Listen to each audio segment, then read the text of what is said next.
Hello. Today, in the year 2018, the United States remains at the center of the world. We've been at the center of the world since the First World War.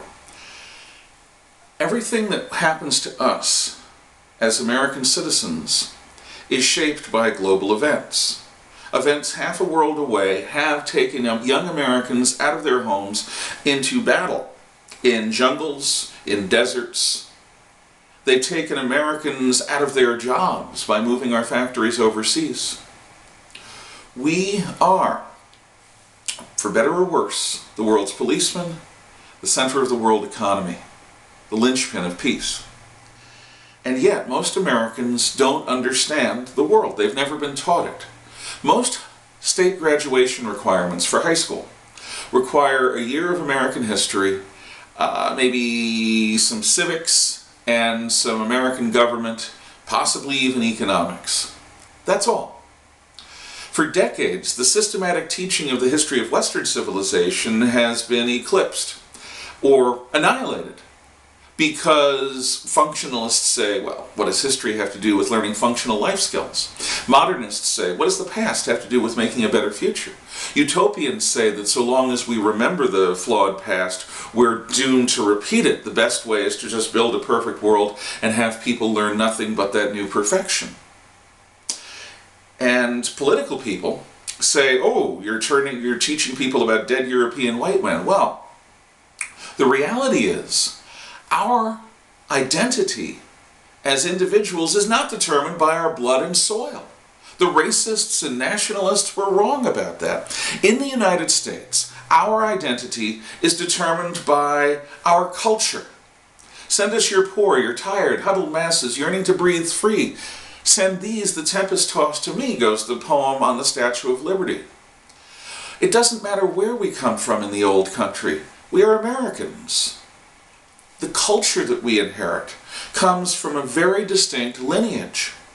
It comes from the ancient Hebrews, the ancient Greeks, the ancient Romans, the Germans who conquered Rome, the medieval people who took all of these various components and made a new stew of Western civilization. And that Western civilization of ours has redefined itself again and again, from the Renaissance, the age of absolutism, the Enlightenment philosophers which bring about the American and French revolutions, the Industrial Revolution, the age of world wars and modern technology. We reinvent ourselves constantly. That's one of the glories of our civilization. We look now upon everyone as a fully enfranchised human being. At the beginning of our story, in ancient Egypt, the only fully enfranchised human being was the God King. All the other 4 million Egyptians were mere servants. Now look at us.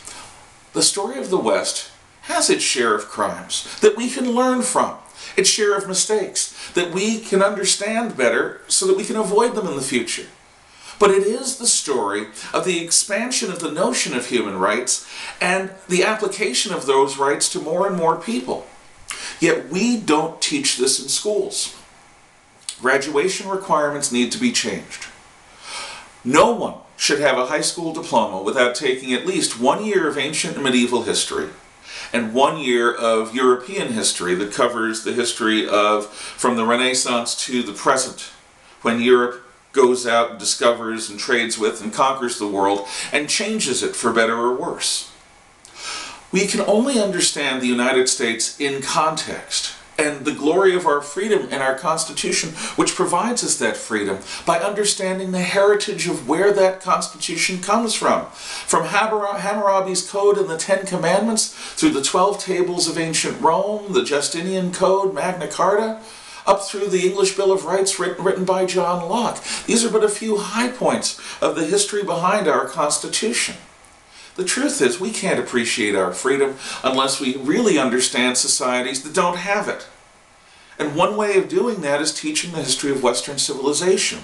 One way of teaching who we are culturally is by understanding where the United States comes from and what makes it special, what makes it distinct and different. If you agree that the teaching of Western civilization should be returned to American high school graduation requirements, please consider writing or emailing or telephoning your state senators, your state representatives, the Federal Department of Education, and your local newspapers. We can return a sense of education that reminds us of what we have in common. In a society more and more fractions, in a society more and more divided by ideology, we are allowing ourselves to be more and more defined by what divides us.